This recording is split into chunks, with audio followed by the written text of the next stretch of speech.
He built the house before he had anyone to fill it. He set 2 chairs on an unfinished porch in the middle of nowhere, Kansas, in the dead of autumn, with nothing but wind and doubt for company.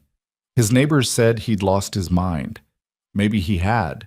But Gideon Hale wasn't building a ranch. He was building a life for someone who didn't know he existed yet. And somewhere in Philadelphia, a woman was reading words that would change everything she thought she knew about herself.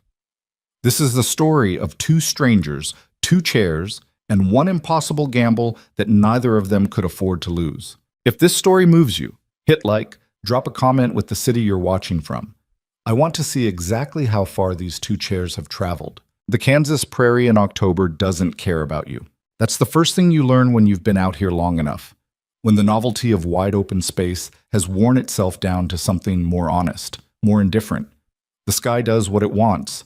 The wind comes when it feels like it and leaves without explanation. The grass bends, recovers, bends again, and never once asks permission. Out here, the land doesn't accommodate your plans.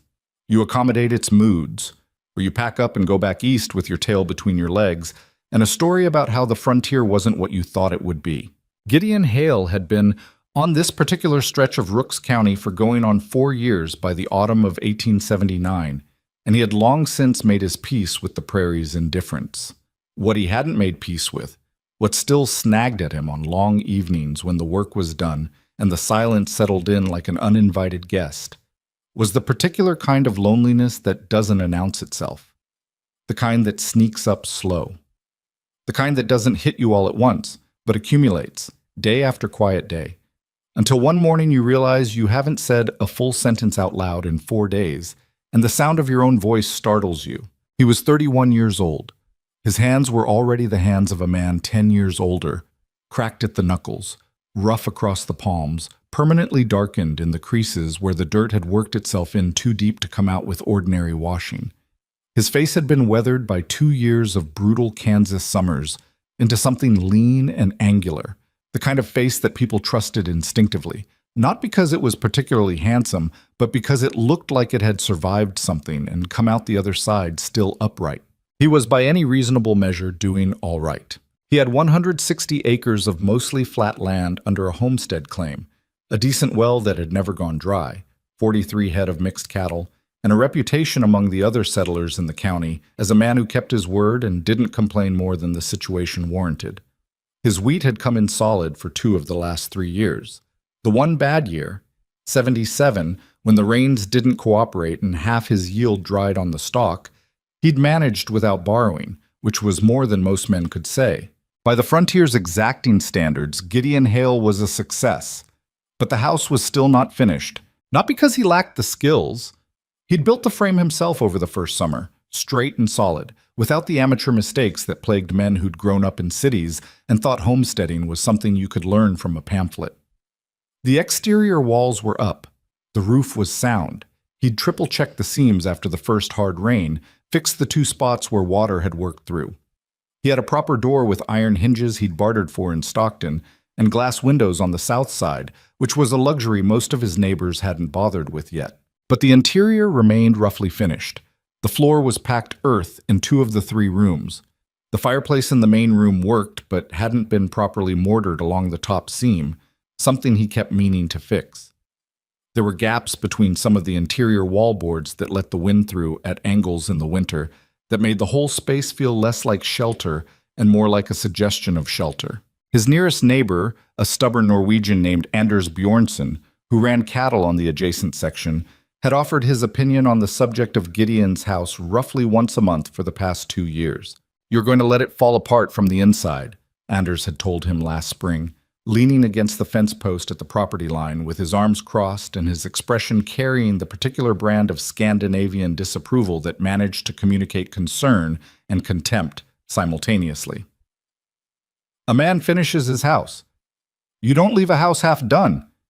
"It's not half done," Gideon had said. "The important parts are done. The floor's dirt. Floors can wait." Anders had looked at him for a long moment. "What are you waiting for?" And Gideon had said something vague about having other priorities, which was not untrue, but was also not the real answer. The real answer was something he hadn't said out loud to anyone. because saying it out loud to Anders Bjornsson would have invited the kind of ridicule that, while probably good-natured, he didn't particularly feel like dealing with. The real answer was that he was waiting to finish the house with someone else, that it felt wrong to complete it alone, that finishing the interior rooms, laying down a proper floor, hanging curtains in those south-facing windows, all of it felt like it belonged to a future that included another person, and doing it by himself felt like giving up on that future before he'd even tried, which was, he understood perfectly well, not entirely rational. But Gideon Hale had noticed, over the course of 31 years on this earth, that the things worth wanting were rarely arrived at by purely rational means. He built them on a Thursday in late October, when the first serious cold had moved through and left the grass stiff and silvered at the tips. It wasn't a planned project. He'd been working on a storage cabinet for the back room, cutting oak planks he'd been saving for the purpose, fitting the joints, and somewhere in the middle of it, the cabinet stopped feeling interesting and the chairs started feeling necessary. He couldn't have explained the logic of it if he'd tried. He just set the cabinet planks aside, picked up a different piece of wood, and started roughing out what would become the back of a chair. He worked through the afternoon without stopping, which was unusual for him. Gideon was methodical by nature, a man who took breaks at regular intervals because he'd learned early that sustained work done without rest produced mistakes, and mistakes on the frontier cost more than time. But that Thursday, he didn't stop. He worked until the light got bad, and then he moved the lantern closer and kept going. By midnight, he had 2 chairs. They weren't fancy. He was a practical woodworker, not a craftsman. He could make things that were solid and functional, but he didn't have the patience for decorative work, for carved details or shaped armrests, or any of the refinements that might have made them look like something from a parlor catalog. They were straight-backed, broad-seated, with legs he'd carefully leveled so they sat flat without rocking. He'd sanded them until the wood was smooth enough that you could run your hand across it without catching splinters. They were the kind of chairs that would last 20 years with ordinary use, that would look exactly the same in a decade as they did now. Not beautiful, but permanent. He carried them out to the porch at midnight, positioning them side by side, facing east, toward the dark shape of the horizon. Then he sat down in one of them. The night was clear and cold. The stars out here were nothing like what he'd grown up with in eastern Missouri. They were brighter, more numerous, uncompeted by any city lights, spread across the sky in such overwhelming quantity that they stopped being individual points of light and became something more like texture, like the sky itself had grain. He'd never quite gotten used to it, even after 4 years. It still struck him on nights like this as something close to excessive, like the universe was showing off. He sat in his chair and looked at the empty one beside him. The empty chair didn't make him sad, exactly. That wasn't quite the right word for what he felt. It was more like an argument. The chair was an argument he was making with himself, a stake driven into the ground, a declaration of something he intended to be true. He had built this chair for a specific person. He didn't know her name. He didn't know what she looked like or where she came from or what she thought about when she couldn't sleep. But he knew she existed, with the same bone-deep certainty that he knew this land existed, that this sky existed, that the cold coming off the prairie was real and not something he'd imagined. He was going to find her. He didn't know how yet, but that was a logistics problem, and logistics problems had solutions if you were willing to think them through carefully enough. He sat in his chair until the cold got serious enough that staying outside stopped making sense. Then he went inside, laid down on his bunk, and slept better than he had in months. The idea came to him gradually, the way most of his better ideas did. Not as a sudden flash of inspiration, but as a slow accretion, pieces drifting in over days until suddenly they were all in the same place, and the shape of the thing became clear. He'd seen mail-order marriage advertisements before. Most men in his situation had. The frontier had a chronic shortage of women. That was simply a demographic reality, the kind of thing you didn't need a newspaper to tell you when you could look around at a gathering and count 3 men for every woman. And the mechanism of correspondence marriages had evolved to address it. You placed an advertisement in an Eastern paper. Women in cities who were looking for different lives responded. Letters were exchanged. Sometimes people met. Sometimes they married. Sometimes it worked out. The advertisements he'd read, though, had always struck him as profoundly wrong-headed. They were written like business proposals. Good Kansas farmer, 34, healthy, 200 acres, looking for Christian woman of good moral character for matrimony.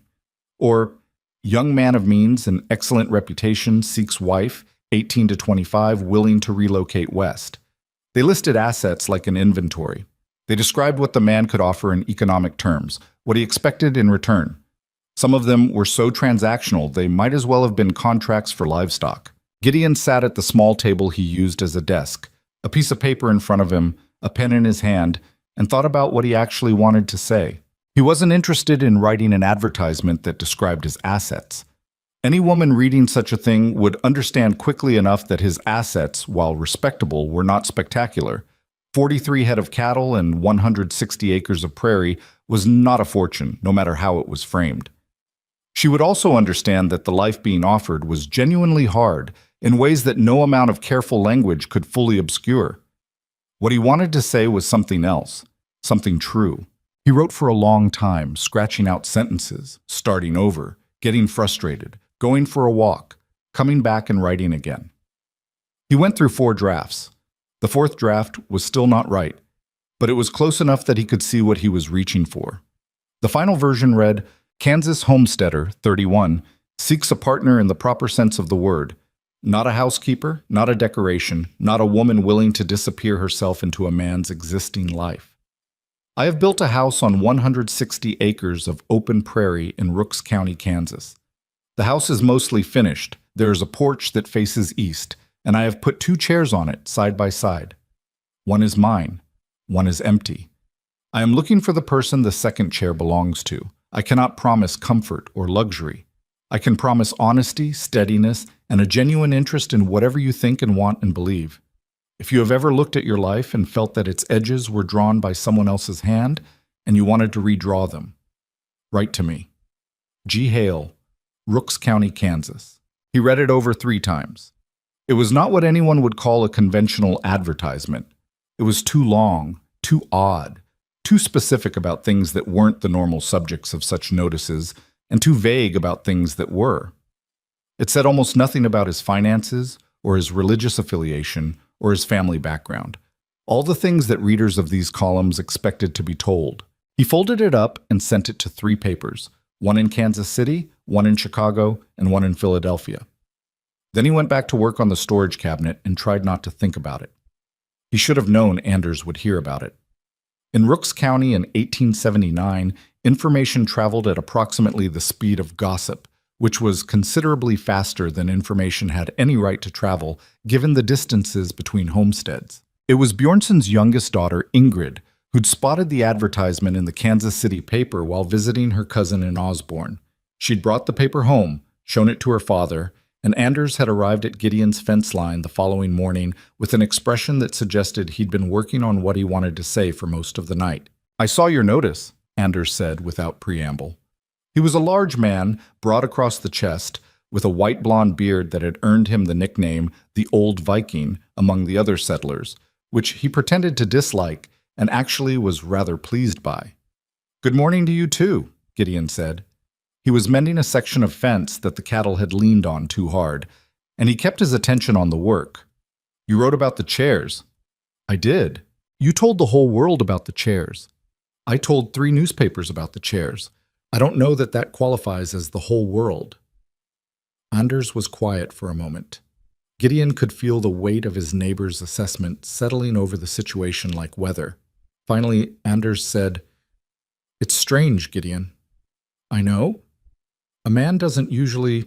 I know what a man usually does, Gideon said, setting down his pliers and looking up. I'm not doing what a man usually does. I know how it looks. I'm not particularly concerned about how it looks. I'm not talking about how it looks, Anders said, which was only partially true. I'm talking about, you're putting your private business in a newspaper. You're telling strangers things that men don't. I'm not putting my private business in a newspaper, Gideon said. I'm putting an honest thing in a newspaper. There's a difference. Anders opened his mouth, closed it, ran a hand over his beard. What if nobody writes back? He finally said. Then nobody writes back. And the chair sits empty. Then the chair sits empty for a while longer. I'm not going to die of embarrassment, Anders. I've embarrassed myself in worse ways than this. Another long pause. The wind moved through the fence grass, and two of Gideon's cattle shifted positions in the middle distance, uninterested in the conversation. "My wife's sister is coming out from Minnetonka in the spring," Anders said, in a tone that was meant to sound casual and failed completely. "She's 33, she's a good woman, she can—" "I appreciate it," Gideon said, in a tone that ended that particular sentence. Anders nodded slowly. "You're stubborn," he said. "I prefer specific," Gideon said. He picked up his pliers and went back to the fence. Anders stood there another minute, then walked back toward his property, shaking his head in the slow, deliberate way of a man who has done what he could and is washing his hands of the outcome. The first responses arrived 3 weeks after he'd sent the advertisements. There were 11 of them in the first batch, which the postmaster in Stockton handed over with an expression somewhere between curiosity and amusement. Some were short, a few lines, clearly written in a hurry or without much thought, by women who had read the notice and responded almost reflexively without thinking too carefully about what they were responding to. Some were longer, but formal, the kind of letters where every sentence had been measured and weighed until all the life had been pressed out of them. 2 were from women who turned out to be responding on behalf of their daughters, who had apparently not been consulted about being offered up by correspondence, which Gideon found both sad and faintly comic. He read all of them carefully. He wrote back to 4. The letter from Philadelphia was in the second batch, which arrived 10 days later. He almost missed it. It was tucked between 2 other envelopes, unremarkable in its appearance. The address written in a hand that was precise without being elegant, the kind of handwriting you'd expect from someone accustomed to setting type rather than composing personal correspondence. The return address was a rooming house on Chestnut Street. He opened it on the porch in the gathering dusk, with his coat on because the evening air had teeth in it. "Dear Mr. Hale, I will tell you immediately that I debated for a week and a half whether to write this letter, and that I'm still not entirely certain I should. I work as a compositor at a print shop on Market Street. I set type for other people's words all day. I know what makes a notice effective, and I know when someone is using language to create an impression they want, rather than to say something true. Most notices in the correspondence columns are doing exactly that. Yours is not. That's why I'm writing. I'm not writing because I think your farm sounds appealing, or because I've always dreamed of the frontier. I haven't. The prairie, from what I've read, sounds relentlessly difficult, and I see no reason to pretend otherwise. I'm writing because the thing you said about the edges of a life being drawn by someone else's hand, that sentence stopped me completely. I had to put the paper down.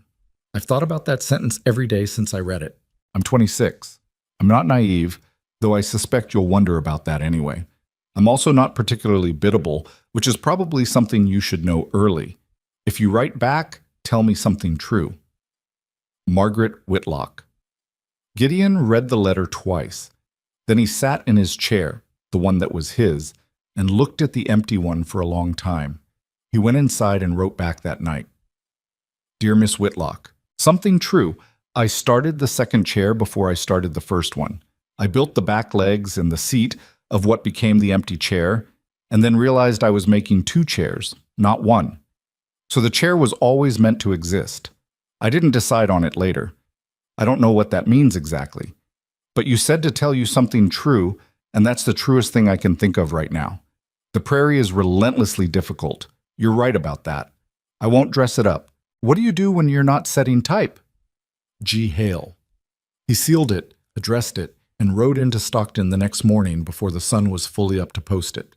What happened over the next months was nothing like the courtship Gideon had imagined when he'd pictured this process. Not that he'd pictured it precisely, more that he'd had a vague notion of how these things went.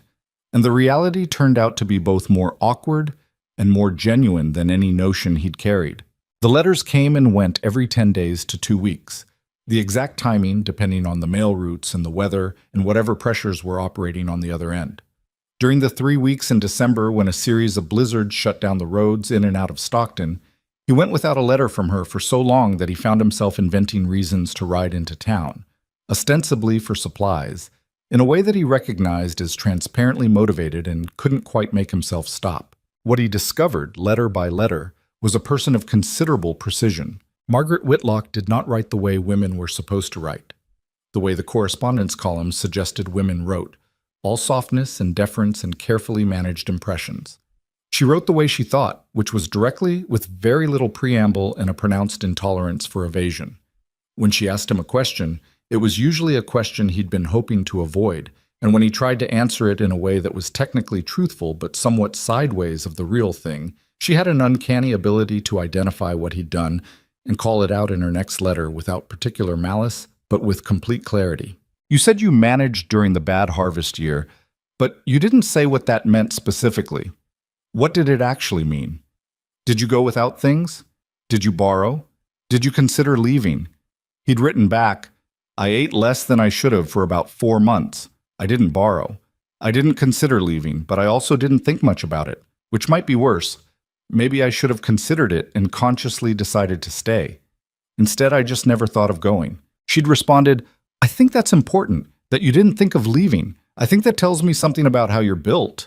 He'd read that sentence several times, turning it over, not entirely sure what to do with being examined so carefully and finding it did not bother him the way he'd expected it to. She told him about the print shop, the smell of it, which she said was ink and metal, and the particular kind of dry heat that came off the presses in winter, and how after 7 years she knew every letter in every case by feel, could reach blind and pull the right type.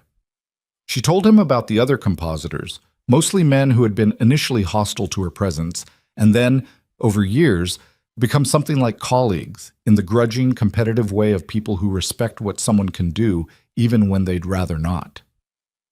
She told him about the city, in the particular way of someone who knows a place too well to romanticize it. The parts she loved, the parts that exhausted her, the particular gray of the Delaware River on winter mornings from the Market Street Bridge. She did not tell him why she felt trapped there, not directly, but it came through in the small accumulations of things she said, the way she described her daily route, always the same, always containing the same landmarks in the same order, the way she described the other women she knew whose lives had proceeded along rails so clearly defined that deviation had become almost unimaginable, the way she occasionally, in the middle of describing something else entirely, stopped and wrote something like, Sometimes I think the city keeps you safe by making you too small to need saving. He thought about that sentence for days. It came in February, which was appropriate. February on the Kansas prairie was the month most designed by nature to strip away pretension and reveal what was actually underneath.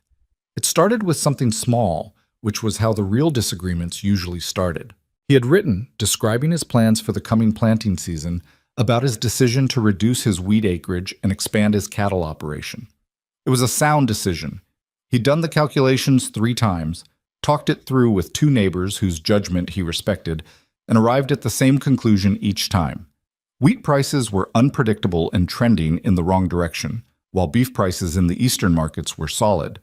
But he had described it to Margaret in the particular way he had of stating conclusions without much explanation of the reasoning, because the reasoning seemed obvious to him, and he'd assumed it would seem obvious to her.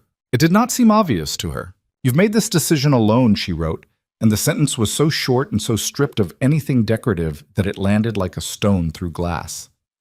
That is your right, since it's your farm and your livelihood, and none of this is any of my business yet.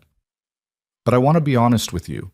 If this is a vision of what partnership will look like, one person making the decisions and informing the other after the fact, that's something I need to understand now, before I've done anything irreversible. He read the letter 3 times and felt the particular heat that came with being misunderstood by someone whose opinion mattered to him. He wrote back quickly, which was his first mistake. The letter he sent that evening was too long and too defensive, explaining his reasoning in detail that shaded into something that sounded like justification for something he didn't think required justifying, which made him sound more defensive still. He posted it before he'd thought it through properly, and regretted it the moment he handed it to the postmaster. Her response, when it came 2 weeks later, was measured. I think you heard what I said as criticism of your decision. That's not what it was. I don't know enough about cattle prices or wheat futures to have an opinion about your planting strategy, and I wasn't trying to second-guess you. What I was saying, and I see I didn't say it clearly enough, is that I'm trying to understand what you mean by partnership, not a correction, an honest question. He sat with that for a full day before he wrote back. I think I heard it wrong, he finally wrote, and then I answered the thing I heard instead of the thing you said. That's a habit I have, and I don't like it in myself. What I meant by partnership is two people who decide things together, who both have a real say in what happens. I didn't think of this wheat decision as a partnership decision because I made it before. He stopped. Started again. Because I made it before I'd let myself fully believe this was real. That you were real. That there was going to be an us that made decisions together. I think I've been holding some part of myself back from believing in this. And I've been doing it because being wrong about something this important would be... He stopped again. It would be a long way to fall. He sent it. Then he sat on his porch in the February cold and looked at the empty chair until his hands went numb, and then he went inside. Her response came 12 days later, and it was 3 sentences long. I understand about holding back. I'm doing it too. Let's both try to stop. He pinned that letter to the wall above his desk, where he could see it when he worked. Spring came to the prairie in increments, the way it always did. Not all at once, but gradually. The frost backing off by degrees, the grass going from silver brown to something approaching green, the wind losing its cutting edge by fractions. Gideon was mending the north fence on a Tuesday morning in early March, when Anders came across the property line with the kind of deliberate pace that meant he was carrying news and hadn't decided yet how to deliver it. "Letter came for you from Philadelphia," Anders said. "Ingrid was picking up supplies in Stockton, and the postmaster asked her to bring it out since the road is still bad." Gideon took the letter from him. The handwriting was Margaret's, but the envelope was thicker than usual. Anders stood there. "You can go, Anders," Gideon said, not unkindly. "I'm not—" Anders paused. "Are you going to open it?" Gideon opened it. There were 2 sheets.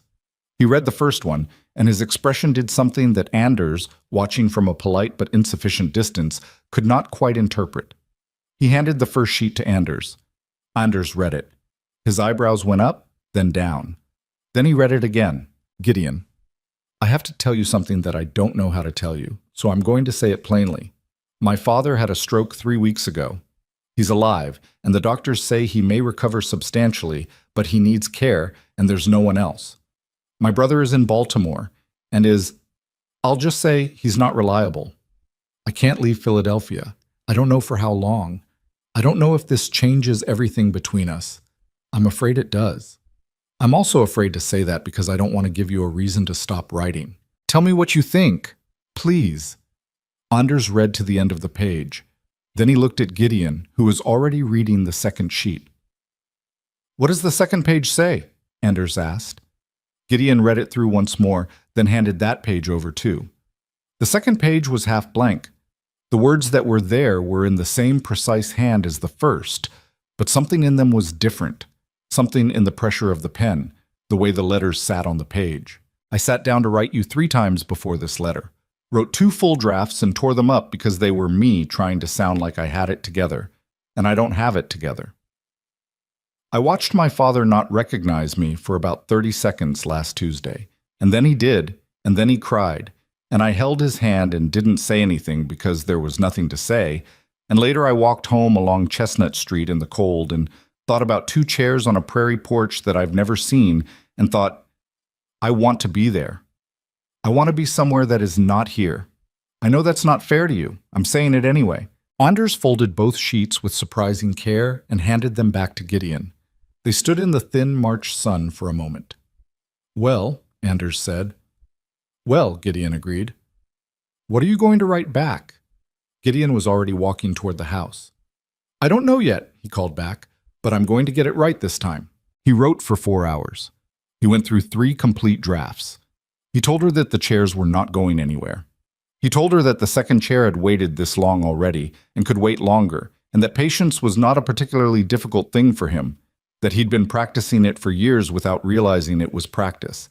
And now that he understood what he was practicing for, it seemed almost easy. He told her he was not going anywhere either. He told her, and this was the sentence he spent the most time on, the sentence he wrote and crossed out and rewrote 5 times before he got the shape of it right. He told her that a man who couldn't wait for something worth waiting for didn't deserve to have it. He signed it. "I'll be here. Take whatever time you need. The chair is yours." He rode into Stockton before the post closed that evening, handed it across the counter, and rode back home in the gathering dusk with the wind coming hard from the northwest and the stars just starting to show themselves above the horizon. He ate supper alone. He went to bed. He did not look at the empty chair that night. Some things you looked at to remind yourself of what you wanted. Other things you looked away from, so the wanting didn't eat you alive. He was learning, slowly, which was which. The letters kept coming through the spring, though they changed in texture after her father's stroke. Less philosophical now, more immediate, carrying the particular kind of exhaustion that settles into a person's writing when they are doing hard work every day and trying not to complain about it. Margaret had never been a woman who complained easily. That much Gideon had understood early. But there was a difference between someone who didn't complain and someone who had nothing to complain about. And reading her letters through March and into April, he could feel the weight of what she wasn't saying pressing against every sentence she did write. She described the apartment on Chestnut Street where she'd moved her father after it became clear he couldn't manage the stairs at his own place. 3 rooms, west-facing windows that caught the late afternoon light badly. A landlady named Mrs. Purcell, who was not unkind but had very specific opinions about noise after 8 o'clock in the evening. She described her father in the measured way a person describes something they are learning to live with. Some days his speech was almost clear. Other days the words came out scrambled in ways that seemed to frustrate him more than they frightened him. And watching a man be frustrated by his own mind was its own particular kind of difficult. She went to the print shop in the mornings, came home at noon to check on him, went back in the afternoon, came home again in the evening to make supper and sit with him until he fell asleep. She did this 7 days a week because there was no one else to do it. She didn't write, "I'm exhausted." She wrote, "I've started drinking my coffee standing at the window because sitting down in the mornings makes me feel like I might not get back up." Gideon read that sentence and sat with it for a long time. He wanted to fix it. That was his instinct. The same instinct that made him good at the practical work of homesteading, the part of him that looked at a broken fence or a sick animal or a weather problem and immediately started calculating solutions. But this was not a broken fence. There was no solution he could offer from 1,400 miles away, except to keep writing, to keep being the one consistent thing in her days that cost her nothing and asked nothing of her except that she pick up a pen when she had the energy. So he wrote. More than he had before, and differently. He stopped trying to be interesting, stopped thinking about the letters as a way of presenting himself well, which he hadn't fully realized he'd been doing until he stopped. He wrote about the ordinary days, the way the light moved across the prairie in the early mornings when the dew was still on the grass, the running argument he was having with one of his bulls, a large and magnificently stubborn animal he'd named Jefferson, a joke that had seemed funnier when he named him, who had developed the habit of pressing against the east fence in a way that was going to bring it down eventually if Gideon couldn't convince him to stop, which so far he could not. He wrote about a meal he'd made badly, a stew he'd oversalted to the point of genuine inedibility, and how he'd eaten it anyway out of stubbornness and then felt terrible for 2 days. He wrote about the spring storms that came in off the western plain with a kind of theatrical violence he'd never stopped finding impressive, the way the sky turned that particular green-yellow color 20 minutes before the serious weather arrived, a color that existed nowhere else in nature except directly above Kansas in late April. He wrote, in other words, like a person talking to another person they trusted, not like a man trying to make a woman want to come west. She noticed. "Your letters have changed," she wrote in early May. "I don't mean that as a complaint. I mean it as, I think I understand you better now. The Jefferson story. I've thought about that bull more than I should have this week. I picture him at the fence, completely confident that he's right about it, and it makes me laugh, which is something I haven't done enough of lately. So thank you for Jefferson." He wrote back, "Jefferson is currently standing at the east fence looking smug. I'll tell him he was useful." What passed between them in those months was something that neither of them would have been able to name precisely, but that both of them felt clearly. The particular intimacy that comes from showing a person the small, unglamorous, daily texture of your life and having them show you theirs in return. It was more revealing, in its way, than any number of conversations about hopes and values and dreams. You could compose those conversations. You couldn't really compose the story of the oversalted stew or the stubborn bull or the coffee drunk standing up at the window because sitting down felt too dangerous. Those things were just true. Her father improved through the summer. slowly and unevenly, in the way that recovery from such things tends to go, 2 steps forward, 1 step back, and the 1 step back always arriving without warning at a moment when you'd let yourself believe the forward momentum was going to hold. By July, he could hold a full conversation on most days. By August, he was walking the length of the apartment without assistance. The doctors used words like encouraging and remarkable for his age, which Margaret translated in her letters to Gideon as, "He's not going to be what he was before, but he might be something close to functional, and that's more than I expected to say 3 months ago." What she didn't write, not directly, not until September, was what this meant for the question that had been sitting between them, unasked and unanswered, for 8 months. The September letter arrived on a Thursday. Gideon was in the middle of the fall cattle work, which left him tired enough in the evenings that he sometimes fell asleep in the chair at his desk without meaning to. He read the letter at the table with his hands still dirty because he'd been in too much of a hurry to wash them properly. "I've been thinking about something for weeks, and I keep finding reasons not to write it down, which is how I know I need to. My father is well enough that he doesn't need me the way he did. Mrs. Purcell has a niece who's looking for a room and some additional income, and she's willing to check on him in the mornings and evenings. He hates the idea, but he said he won't stand in the way. So there's nothing stopping me except myself, and I've been spending a lot of time lately examining what that means. The honest thing is this: I'm afraid. I don't think I've admitted that to you clearly before, and I should have. I'm afraid of the prairie and what I don't understand about it. I'm afraid of showing up and being wrong about who you are. I'm afraid of you being wrong about who I am. 2 years of letters is a long time, and also not very long at all, depending on how you measure it. I know what you think about Jefferson the Bull and bad stew and Kansas storms. I don't know how you are when something goes genuinely wrong. I don't know what you sound like when you're angry. I don't know if we can stand to be in the same room for more than an hour. I also know that I'm 27 years old, and I'm drinking my coffee standing up every morning, and I'm setting type for other people's words all day and going home to a 3-room apartment that smells like medicine, and I think about 2 chairs on a porch I've never seen more often than I think about anything else in my life. Tell me what you think I should do." He read it twice, then he set it down and stared at the opposite wall for several minutes. He picked up his pen and wrote back without drafting at first, which was unusual for him. Sometimes the right thing to say was the thing that came out before you had time to think about it carefully enough to ruin it. "I think you should come," he wrote. "Not because the prairie isn't frightening or because I'm certain about everything. I'm not. You're right that there are things we don't know about each other. You're right that I might disappoint you in ways neither of us can anticipate right now. I might have habits that drive you to distraction. You might find that the silence out here is not the kind of silence you wanted. These are real possibilities, and I won't pretend they aren't. But here is what I know. You have been the most honest person I have ever corresponded with. In 2 years, you have not once told me what you thought I wanted to hear instead of what was actually true. That is not a small thing. That is a rare thing. And I think that whatever we don't know about each other yet, the foundation under it is solid. I think we are the kind of people who can figure out the rest. The second chair is still on the porch. It's been there for 2 years. It's not going anywhere. Come." He sent it the next morning before he could reconsider it. Then he waited, which was the part he had never gotten good at.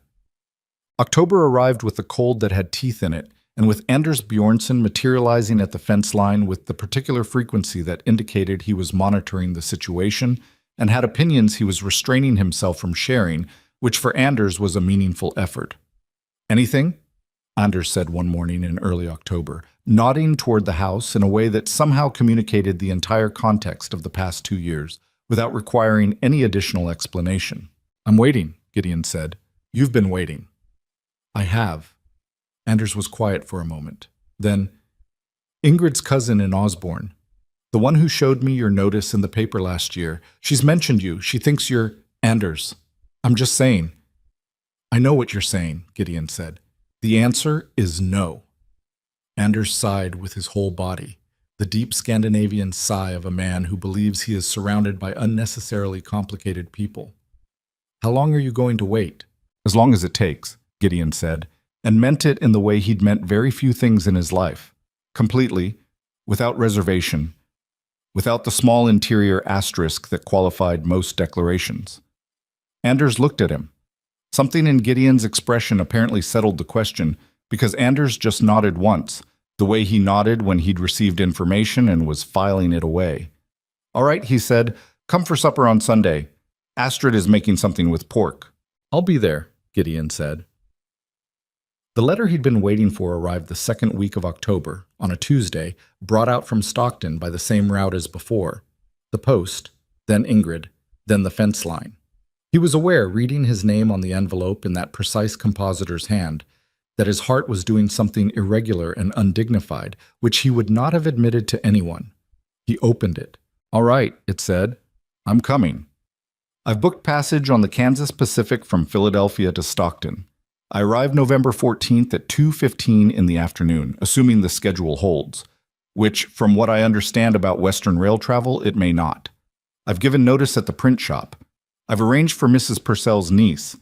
I've told my father, who said, and I'm quoting him exactly, 'about time.' I don't know whether to find that comforting or alarming. I'm bringing 2 trunks. One has practical things. One has books, which you should know about me if you don't already. The books come with me. That's not negotiable. I'm afraid. I said it before and I'll say it again because it's still true. But I've decided that being afraid of the right things is different from being afraid of the wrong ones. And this, you, the chair, whatever this is the right thing to be afraid of. The things worth doing usually are. I'll see you on November 14th. Margaret."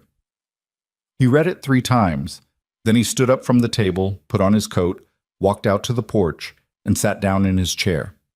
The October air was cold and the sky was the particular hard blue of late autumn, cloudless and enormous. He looked at the empty chair beside him. He looked at it for a long time. Then he went inside and started a list of everything that needed to be done before November 14th. The floor, for one thing. He was going to put in a proper floor before she arrived.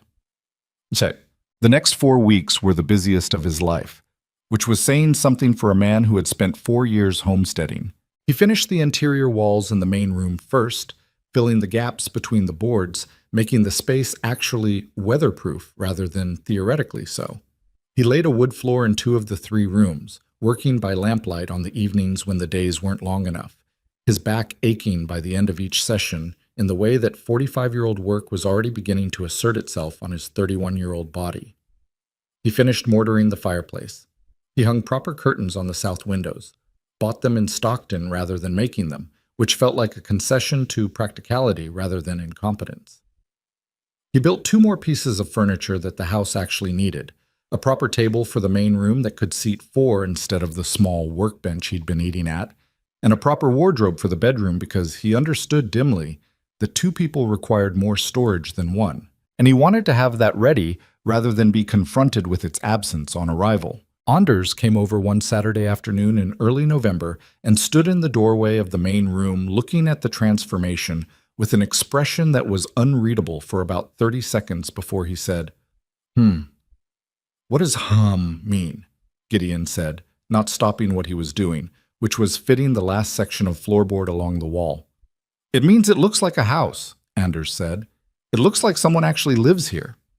"Someone does actually live here. You know what I mean." Anders moved into the room, which he'd never fully entered before because the state of it had previously given him the look of a man walking into a space he found concerning. He ran a hand along the new table, which was solid maple, a good piece of work. "She's going to arrive and think you've been living like this all along." "That's fine," Gideon said. "I'm not trying to deceive her about anything important." "A dirt floor isn't important?" "I finished the floor," Gideon said, gesturing at the floor. Anders made the noise again. Then he said, unexpectedly, "Are you nervous?" Gideon set down his hammer. He thought about lying, then thought about who he was talking to and said, "Yes." "Good," Anders said, which was not the response Gideon had expected. "Good? If you weren't nervous, you wouldn't be taking it seriously." Anders picked up Gideon's hammer, examined it, set it down. "My Astrid came from Minnetonka in the winter of '71. She'd never been more than 40 miles from where she was born. She arrived in the middle of a January cold snap, and the wagon that was supposed to meet her had broken down, so she waited at the stage stop for 2 hours in weather that would have turned most men back east on the next train." He paused. She still tells that story. She tells it like it was funny. But she says the reason she didn't leave was that she decided before she got on the stage that she wasn't going to. Margaret's like that, Gideon said, and realized as he said it that he knew this to be true, completely and without uncertainty, even though he'd never been in the same room as the woman. Then you'll be all right, Anders said, in the tone of a man delivering a verdict. He picked up his coat from where he'd draped it over the back of a chair. Come for supper tonight. Astrid made bread. Gideon went. He ate bread and stew at Anders' table with Ingrid and the two younger Bjornsson boys and Astrid, who was a small Danish woman who had strong opinions about everything and the particular warmth of someone who had built something real out of hard materials. She watched Gideon across the table with an expression that was kind and evaluating in equal measure. She's going to find it strange, Astrid said near the end of the meal, without preamble. No matter how many letters you've written, she's going to arrive and everything is going to be strange. I know, Gideon said. Don't try to fix the strangeness too fast. Let it be strange. It takes time. How long did it take? For you. Astrid considered this seriously, which Gideon appreciated. She didn't give the comfortable answer. 6 months before I stopped dreaming about Minnetonka, she said. A year before I stopped feeling like a visitor in my own house. 2 years before this started feeling like mine. She looked at him steadily. It was worth it, but that's what it cost. He drove home under a sky that had gone deeply cold, the stars fierce and close overhead, and sat on his porch in his coat for a while before going inside. Both chairs were there, as they had always been. He had moved them inside during the worst of the weather, and then moved them back out when the days turned reasonable again. They had accumulated a light weathering. The wood had darkened slightly. The surface was no longer quite as smooth, but they were still solid, still level, still themselves. He sat in his chair. He looked at the one beside him, 14 days. He went inside, banked the fire, and went to bed. He did not sleep well, but he hadn't expected to. The morning of November 14th arrived with a pale sky and a north wind that was not quite cold enough to be vicious, but was making an effort. Gideon was up before sunrise, which was not unusual, but he was dressed by full light, which was earlier than he normally needed to be anywhere. The train was not due until 2:15 in the afternoon. Stockton was an hour and 15 minutes by wagon on good roads, and the roads were good. He had 4 hours to kill. He checked on the cattle, which didn't need checking. He went over the house again, looking for things he'd missed, finding nothing he hadn't already addressed. He stood in the main room for several minutes, looking at the table and the chairs around it, and the curtains on the windows and the floor that was no longer dirt, and tried to see it through the eyes of someone who was arriving here for the first time. From a city, from a life of brick and cobblestones and the smell of printing ink. He couldn't do it. He'd looked at this space for too long to see it freshly. He hitched the wagon at 11, which was an hour earlier than he needed to, and then unhitched it and went to check on Jefferson, who was in his usual location near the east fence, looking precisely as stubborn as he always looked. "This is the day," Gideon told him. Jefferson looked at him with the expression of an animal who had decided not to form opinions about human emotional states. "I know," Gideon said. "You're right. It's ridiculous." He hitched the wagon again and drove to Stockton. The train was 23 minutes late, which was better than he'd feared. He stood on the platform with his hat in his hands because he'd taken it off when the train came into view and hadn't quite figured out what to do with it since. Around him, the small station crowd, a handful of people meeting freight, a man from the land office, 2 cowboys passing through, went about their business with the complete indifference of people who had no idea that something significant was happening. The train slowed. Steam came in hard off the wheels, and then the first passengers were stepping off, and then more. And then he saw 2 trunks being handed down from a baggage car, and then he saw her. She was not what he'd imagined, which he supposed was inevitable. He'd had 2 years of letters and no image to attach them to, and so his mind had constructed something. A composite pulled from suggestions in her words, probably not accurate in any particular. What he saw was a woman in a dark traveling coat, her hair pinned under a practical hat, carrying a leather bag that looked heavy, picking her way down the platform steps with the careful deliberateness of someone who was paying attention to where she was putting her feet. She was not looking around in the wide-eyed way of someone encountering the frontier for the first time. She was looking at the ground, and then at the platform, and then at the station building, methodically, taking inventory. Then she looked up and found him, because he was standing where he'd said he'd be standing, at the north end of the platform, by the freight window. They looked at each other across about 30 feet of platform. She looked exactly like a person who had been up since before dawn after not sleeping very well, who had been on a train for 2 days and was trying very hard to appear composed and was mostly succeeding. There was a tightness around her eyes that he recognized from his own mirror on mornings when he was managing something difficult, and her jaw was set in a way that was either determination or apprehension, or probably both. He walked toward her. She didn't move, but she also didn't look away. He stopped about 4 feet away. The wind was doing something with a loose piece of station signage that made a faint, irregular knocking sound. "You're taller than I thought," she said. He stopped. He'd been about to say something that would have sounded like a compliment and landed like an observation, which was not the right first thing to say. He started again. "How was the train?" "Long," she said, "and then longer." She looked past him at the wagon. "That's yours?" "Yes." "All right." She turned toward where the trunks had been set down on the platform. "The heavy one needs 2 people." "I've got it," he said, and went to get the trunks. They loaded the wagon in a silence that was not comfortable but was not hostile either. The particular silence of 2 people who have run out of the language they prepared in advance and haven't yet found the language that comes from actually being in the same place. He helped her up onto the wagon seat, which she accepted without comment. He climbed up on the other side. He picked up the reins. "It's about an hour and a quarter," he said. "You told me," she said. "Right." They drove north out of Stockton. The prairie opened up around them the way it always did when you left town. Gradually at first, the buildings thinning out, the space between things growing, and then all at once the town was behind them, and there was nothing in any direction but land and sky. The wind came in from the north, steady and cold, and the grass along the road edges moved in long, continuous waves. He watched her from the corner of his eye. She was looking at it, not with alarm, not with wonder, with the careful, assessing look she'd probably given everything new in her life. The look of someone making an accurate inventory rather than an emotional one. After about 20 minutes, she said, "It's bigger than I thought." "The sky or the land?" "Both." A pause. "I knew it would be. I read about it. But knowing and—" She didn't finish the sentence. "Yeah," he said. They drove on.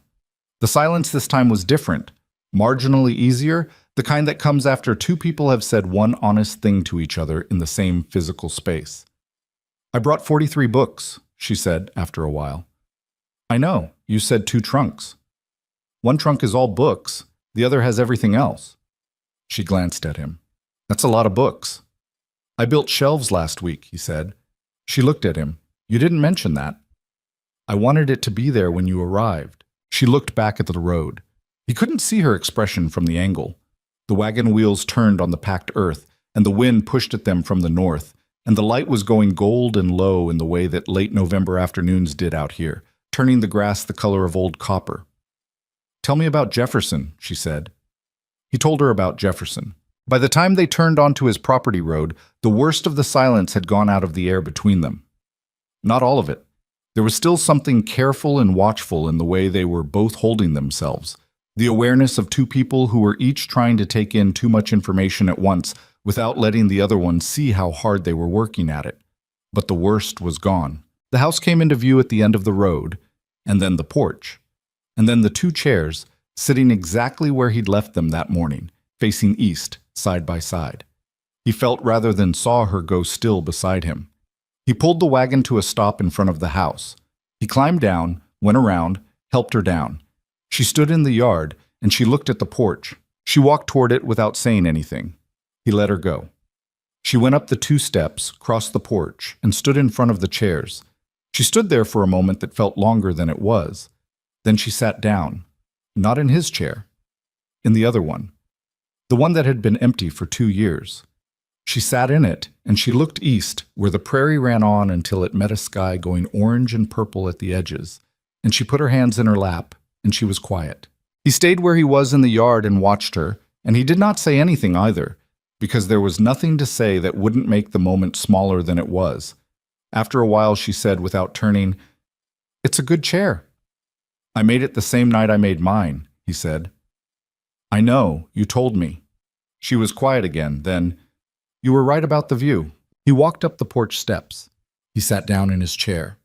They sat side by side, facing east, watching the Kansas sky do what it always did, put on a show that nobody had asked for, and that was better than anything you could have planned. Neither of them said anything for a long time. The wind had dropped. The temperature was dropping with it, and it was going to be genuinely cold before the hour was out.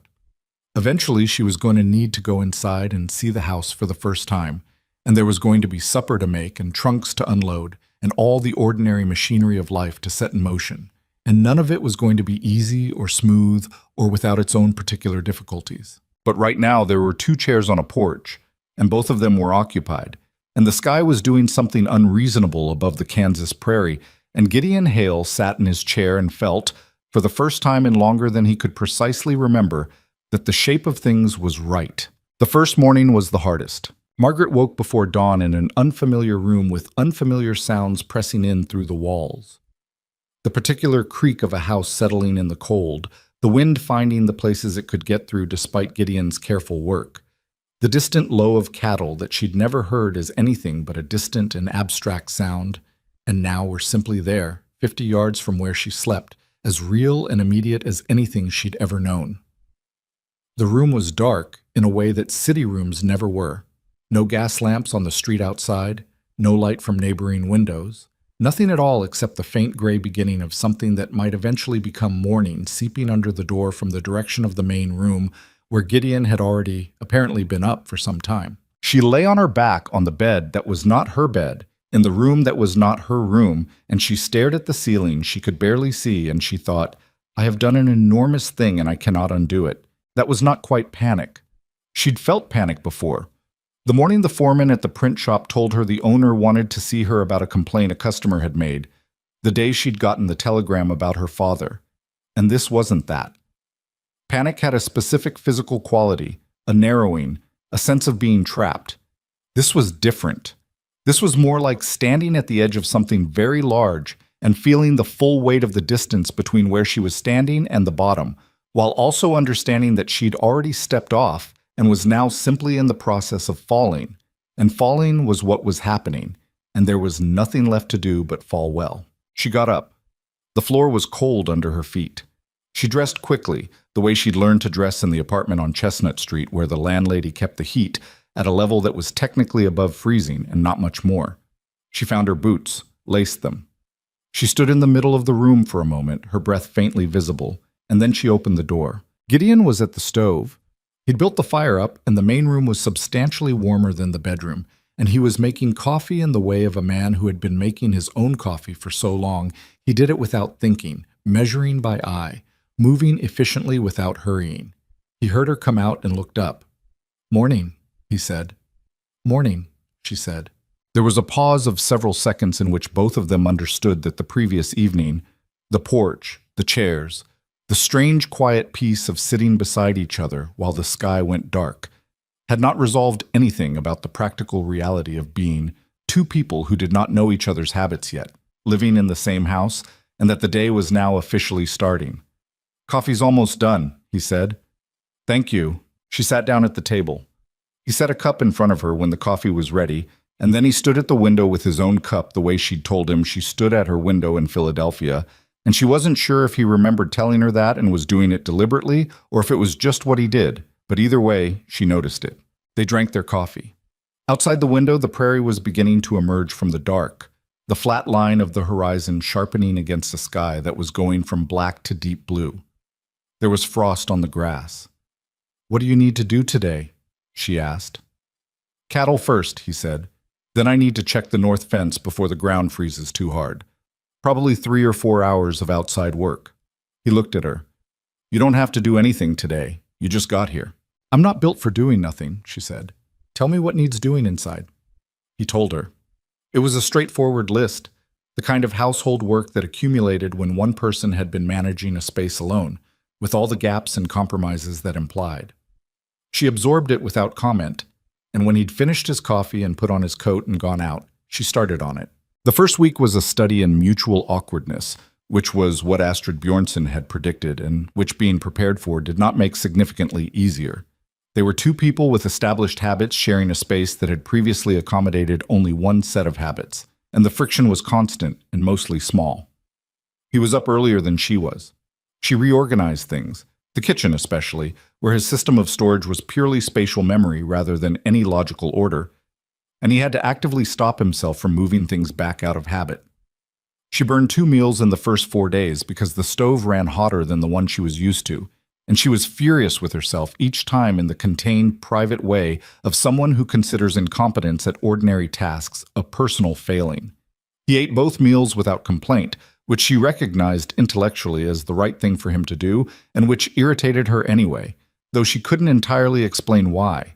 There were also moments that were unexpectedly easy. She discovered on the 3rd day that he read in the evenings, not the agricultural newspapers and almanacs she might have expected, but actual books, a small shelf of them in the back room that included 2 Shakespeare plays, a history of the Louisiana Territory, a collection of essays she recognized from their reputation, and, somewhat surprisingly, a battered copy of Jane Eyre that looked like it had been read more than once. She stood in front of that shelf for a long moment. "You read Jane Eyre?" she said when he came inside that evening. "3 times, he said, without particular defensiveness. "Why?" He took off his coat, hung it up, thought about the question with the seriousness he gave to questions he thought deserved it. "She knows what she wants," he finally said, "and she doesn't pretend she doesn't." Margaret looked at him. He went to wash his hands at the basin, and she looked at the shelf of books for another moment, and then she went to the trunk that held her own 43 and started unpacking them onto the shelves he'd built, which were not quite long enough for all of them, which meant she'd need to talk to him about adding another section, which turned out to be the most comfortable conversation they'd had yet. The question of the marriage itself had not been formally raised since she'd arrived, which was a peculiarity both of them were aware of and neither had directly addressed. He had not assumed anything, and she had not offered anything, and the sleeping arrangement was the one that had emerged naturally from the shape of the house and the absence of any alternative. Her in the bedroom, him on the narrow bunk in the back room that he'd been using for 2 years, which was cramped but functional and which he treated with complete matter-of-factness, as if this were a temporary arrangement whose duration would be decided when it was decided and not before. It was Astrid who brought it up, inevitably. She arrived on the 4th day with bread and a kind of casual authority that suggested she'd decided it was time to check on the situation, which it was. Gideon was outside and Astrid sat at the table with Margaret and drank coffee and looked at the reorganized kitchen with what might have been approval. "How are you finding it?" Astrid asked. "Strange," Margaret said. "You said it would be." "I did." Astrid wrapped both hands around her cup. "And him?" "Strange too," Margaret said. "But not wrong. Does that make sense?" "Perfect sense," Astrid said. "Strange and wrong are different things. Strange goes away. Wrong doesn't." Margaret nodded.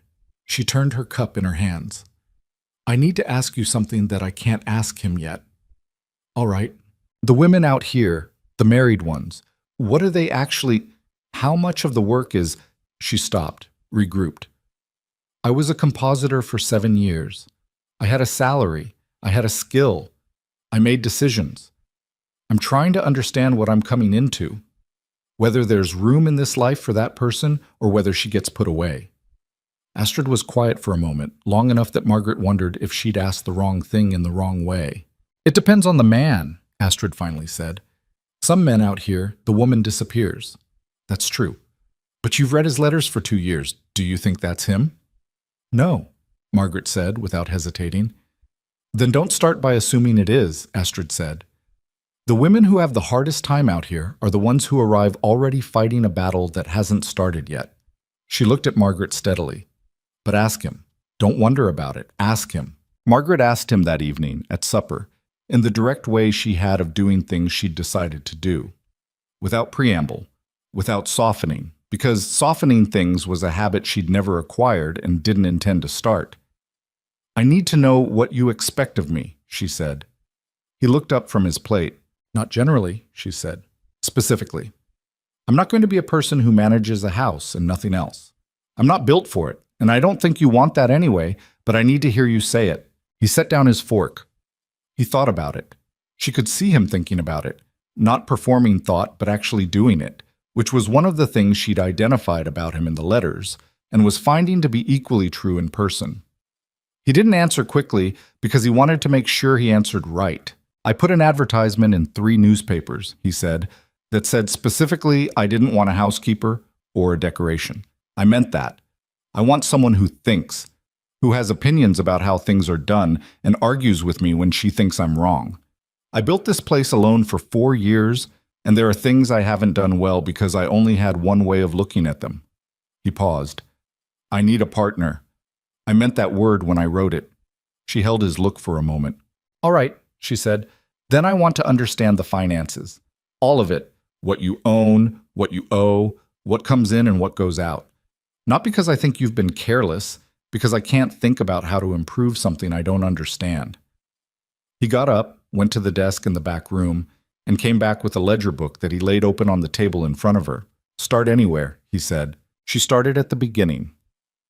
They sat at the table until well past the point when they would normally have gone to bed, and he answered every question she asked, and she asked more questions than he had answers for, which revealed, among other things, that his pricing strategy for the cattle sales had been leaving money on the table in ways that were easily correctable, and that his relationship with the grain merchant in Stockton could probably be renegotiated if someone were willing to make the case, and that case was one she could see the shape of clearly enough to sketch it out on the back of an old invoice. He looked at what she'd written and was quiet for a moment. That's right, he said. I know, she said. Something shifted in the room, not dramatically. It wasn't a dramatic moment. It was a quiet one, the kind that doesn't announce its own importance. But the shape of the thing between them changed, became more solid, settled into something that resembled what he'd described in his advertisement and what she'd responded to. A partnership, an actual one. They married 3 weeks after her arrival, on a Thursday morning in December, at the county seat in Stockton, in the company of Anders and Astrid Bjornson and the county clerk who had performed this function enough times that he moved through it efficiently without quite losing the sense that it mattered. The ceremony took 11 minutes. Margaret wore her best dress, which was dark blue wool and was warm enough for the December cold, which she'd prioritized over anything more ceremonially appropriate. Gideon wore the coat he'd had cleaned specifically for the occasion. He had also, she noticed, cut his hair, which was shorter than she'd seen it in the brief weeks she'd known him, and made him look younger and slightly uncertain in a way that she found unexpectedly endearing, Anders cried, which no one commented on, least of all Astrid, who handed him a handkerchief without looking at him. They drove back to the ranch in the wagon, the same road she'd traveled on her first day here, when everything had been strange and enormous. The prairie looked different now, still big, still cold, still indifferent in the way she'd identified early. But she knew more of it now. She knew the names of the things she could see, the kinds of grasses, and the way the light moved across them at different hours. She knew which direction the worst weather came from and what the sky looked like before it arrived.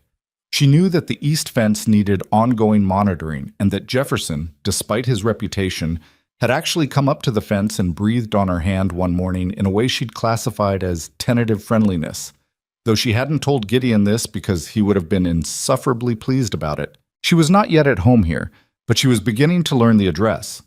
When they got back to the ranch, Gideon went inside to tend the fire, which had been banked low while they were gone and needed rebuilding. Margaret went to the porch. She sat in her chair. The December air was cold, and the sky was the thin pale blue of winter, cloudless, the sun already moving toward the southwestern horizon at 2 in the afternoon. The grass was silver-brown, the same colors it had been when she arrived, and the land ran flat in every direction until it simply stopped at the sky. She had made an enormous and irreversible choice. She had left a city, a job, a life built over 26 years, and she had come here and married a man whose handwriting she had known before she knew his face. The rational case for this decision was, when she examined it honestly, not airtight. It had a logic, but that logic depended on a number of things being true that she could not have verified in advance. She sat in her chair and breathed the cold air and looked at the prairie and examined herself, clinically, the way she examined everything. She did not regret it. That was not a small thing to know. She'd been afraid that when the moment came to actually examine the feeling honestly, She'd find something she'd been refusing to look at, some layer of doubt or loss or wrong decision underneath the surface of having made up her mind. But it wasn't there. She was afraid of various things. She was uncertain about various things. She was struggling with various things. She was not regretting this. Gideon came to the door. "Fire's up," he said. "I'm coming," she said, but didn't move immediately. He came and sat in his chair. They sat beside each other in the December cold for a few minutes, which had become, in 3 weeks, something like a habit. The particular quality of the silence between them had changed considerably since the first night. It was less like two people being careful with each other and more like two people who had discovered that they could share silence without it needing to be filled, which was its own form of trust. "I've been thinking about the library," she said. He waited. "There's no school within reasonable distance of here," she said. "I've asked around, the Bjornson children, the Hartley children, the 2 families on the North Road. They're getting almost no formal education." "I know," he said. "I want to start a lending library. At the house first, then somewhere more central, if it grows." She turned to look at him. "I have 43 books. It's a start." He was quiet for a moment. "You'd need a catalog system," he said. "Some way to track what goes out and comes back." "Obviously," she said. "The back room has space if we reorganize it." "I know. I've been measuring." He looked at her. Something crossed his face that she was learning to identify. Not quite amusement, not quite admiration, something that sat between those things and was more specific than either. "When did you start planning this?" he asked. "Second week," she said. "I needed something to solve." He nodded slowly. "You should come with me to the county gathering next month," he said. "There'll be 20 families there at least. You could talk to the women, find out what they actually need, not just what you think they need." She considered this. "That's a good point. I have them occasionally," he said. She stood up from the chair and went inside, and he followed, and the door closed on the December cold and the silver grass and the 2 chairs that stayed on the porch, occupied now by weather and wind and the particular companionship of empty things that have found their purpose and are waiting patiently for the next time they're needed. The winter was hard. That was simply true. The hardest stretch came in January and February, when a series of storms moved through Rooks County with enough severity that they lost 5 head of cattle to the cold despite everything they did to prevent it, and the well froze twice in the same week, and there was a period of 4 days when neither of them could get to Stockton, and they were entirely dependent on what was in the house. The 4 days in the house together, unable to go anywhere, doing small tasks and trying not to get in each other's way, in a space that was not large, revealed more about both of them than all the weeks preceding it. She discovered that he was short-tempered when he was frustrated and didn't like to admit it. That when something wasn't working, the first thing he did was go at it harder rather than stepping back, and that this had a success rate that was lower than he seemed to acknowledge. She told him this on the second day of the blizzard, not diplomatically, and he looked at her for a moment with an expression that was on the near side of anger and then said, "You're probably right," and went to sit at the table and think about the problem instead. He discovered that she withdrew when she was worried, not in the emotional way he'd first read it, but in a focused, internal way, all her processing happening somewhere he couldn't see it, which left him uncertain whether she was all right or not. He said so on the 3rd day, and she looked up from what she was working on with genuine surprise. "I thought you could tell I was fine," she said. "I can't always tell," he said. She thought about this. "I'll tell you when I'm not," she said. "That would help," he said. On the 4th day, when the storm broke and the light came back hard and brilliant off the snow, they both went outside at the same time without discussing it and stood in front of the house in the cold and looked at the white-covered prairie in every direction, and the air was so clear it almost hurt. "We didn't kill each other," she said. "Close thing," he said. She laughed. It came out a little rough, the laugh of someone who doesn't do it as often as they might. And he turned to look at her when she did it because it was the first time he'd heard her laugh like that. Not politely or briefly, but all the way. "Close thing," she agreed, and went back inside to start the fire back up. And he went to check the cattle, and the ranch went on turning itself back toward function. And the 2 of them went on figuring out, imperfectly and without much grace, but with considerable genuine effort, what it meant to build something together out of cold weather and hard soil, and two people who were both too stubborn to do this halfway. By the time the first spring thaw came and the ground began to give again under their feet, something had settled in the house that hadn't been there in November. It wasn't comfort exactly. It was something less easy than that, more like structure, the thing that exists between two people who have been through a hard season together and come out the other side still choosing each other. Not because the choice was simple, not because they'd discovered they were perfectly suited in every way that mattered, but because they'd looked at the evidence of the winter and neither of them had found a reason to want something different. Margaret moved her books into the back room in March and started the lending system she'd been planning since December. A catalog written in her compositor's hand, neat and precise, with a numbering system that Gideon said was more sophisticated than was strictly necessary for 43 books. "It's going to be more than 43 books," she said. He didn't argue with that. She was right, and they both knew it, and knowing it together was its own quiet thing. The particular satisfaction of two people who are beginning, finally, to understand the shape of what they've built. The library grew the way things grew on the prairie. Slowly at first, then faster than you expected. Then suddenly it was just there, a fact of the landscape that was hard to imagine not having existed.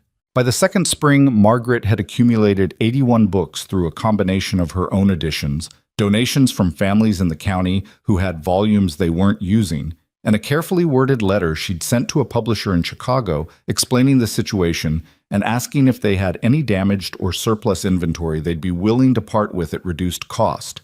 The publisher had written back with more warmth than she'd anticipated and sent a crate of 37 volumes, some with bent spines, one with water damage along the lower corner, all of them readable, along with a note saying they'd be happy to continue the arrangement annually. She showed Gideon the note over supper, and he read it twice. "You wrote a publisher," he said. "I wrote several," she said. "He's the only one who wrote back." "What did you say in the letter?" "The truth," she said, "that there are families out here with children who have no access to books, and that this is a correctable problem, and that I intended to correct it." He handed the letter back. "You didn't ask," he said. "You told them." "Asking invites negotiation," she said. "Telling invites action." He looked at her across the table with that expression she'd come to know well by now, the one that sat between amusement and something more serious. "You were wasted in that print shop," he said. "I wasn't wasted," she said. "I was waiting." The back room was no longer the storage space it had been. She'd reorganized it completely over the winter. Shelves on 3 walls, a small table in the center with 2 chairs where people could sit and read if they needed to, a catalog ledger on the table that now ran to 40 pages in her precise hand. The first families had come tentatively, the Hartleys and the Lindquists and the Moores from the North Road, mothers mostly, arriving at the ranch house on Saturday mornings with their children and an expression that mixed uncertainty with something that looked, underneath, like hunger. She hadn't made it formal or ceremonial. She'd shown them the shelves, explained the catalog, told them to take what they wanted for 2 weeks and bring it back. The children were the ones who undid her composure the first time, though she wouldn't have admitted it. A girl named Clara Hartley, 9 years old, with her mother's worn coat and her father's serious eyes, had stood in front of the shelves for 10 full minutes without touching anything, just looking, and then she'd turned to Margaret and asked, very quietly, if she was allowed to touch the books. "That's what they're here for," Margaret had said. Clara had taken down a collection of illustrated natural history and held it against her chest with both arms, as if it might be taken away. And Margaret had gone to find Gideon on some invented errand because she didn't want anyone to see her face just then. She told him about it that evening, in the dark, matter-of-factly, and he was quiet for a moment, and then he said, "We need a bigger room." "Eventually," she said. "Not eventually," he said. "Next fall. I'll build an addition." She was quiet for a moment. "That's not a small thing." "No," he said. "It's not." He built the addition the following September, with Anders's help and the assistance of 2 other men from the county who showed up on the first day with tools and no prior announcement, which was how things got done in Rooks County when people decided something mattered. It took 3 weekends. The room was larger than the original back room, with windows on 2 sides and enough wall space for the library to double what it currently held, which at the rate Margaret was acquiring books, it would need to do within a year. The children came from farther away after that. Word moved through the county the way it always did, by wagon and by word of mouth, and by the particular efficiency of women who understood which information needed to travel quickly and made sure it did. Margaret started a reading hour on Saturday mornings. Not a formal lesson, she was careful to call it that, because formal implied school and school implied authority she hadn't been granted by anyone.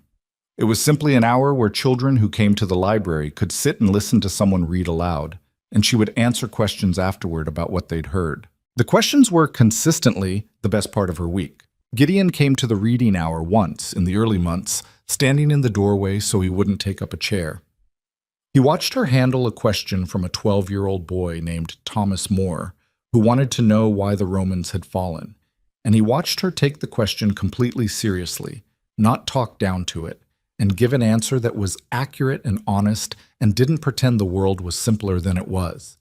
Then she'd turned the question around and asked Thomas what he thought, and Thomas had said something that wasn't entirely wrong, and Margaret had said so, specifically, not with the vague encouragement adults usually offered children, but with precision.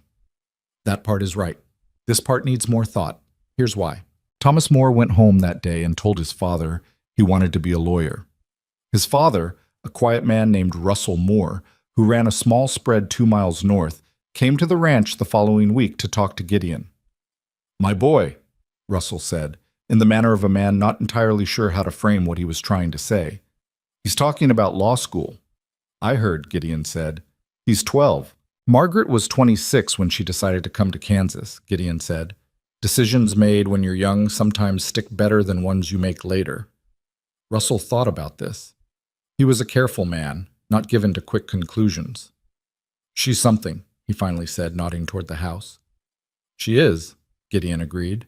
"You wrote that notice in the paper," Russell said. It wasn't a question. The story of the advertisement and the 2 chairs had become something the county knew, in the way that counties know things, set partially, with some detail accurate and some embellished and some simply invented to fill the gaps. "I did," Gideon said. Russell nodded slowly. "Smart thing," he said. "I had a specific idea," Gideon said. I got lucky that it worked." "That's not luck," Russell said. "Luck is when something happens to you. You made that happen." Gideon didn't argue with it. He'd thought about this enough over the years, the question of what had been intention and what had been fortune, to have arrived at the conclusion that the distinction was probably less important than simply being grateful the chairs were both occupied, and he left it there. The drought came in the summer of 1883, and it came without mercy. The first sign was the rain not arriving when it should have, which was April. They'd had dry Aprils before. Not common, but not unprecedented. And neither Gideon nor any of his neighbors interpreted it immediately as disaster. May came in dry too, and that was the point at which Gideon started checking the sky with a frequency that was no longer routine. June went by without significant rain. July arrived with heat that settled over the prairie like something physical, like pressure, and the grass that had been bending in its usual rhythms went from green gold to brown to something approaching gray in the space of 6 weeks. The Lindquists lost their wheat in July. The Hartley family lost theirs in August. By September, there were 3 families in the county who were genuinely in danger, not of being uncomfortable, but of not having enough food to make it through the winter, which was a different kind of crisis entirely, and one that Margaret and Gideon had been watching develop with a growing alarm that they discussed every evening at the table with the ledger open between them. "We're all right," Gideon said one evening in September, which was true. Their cattle operation had insulated them somewhat. Beef prices had held, and they had enough in reserve from the previous 2 good years that the immediate crisis was not their own. "The Lindquists are not." "I know," Margaret said.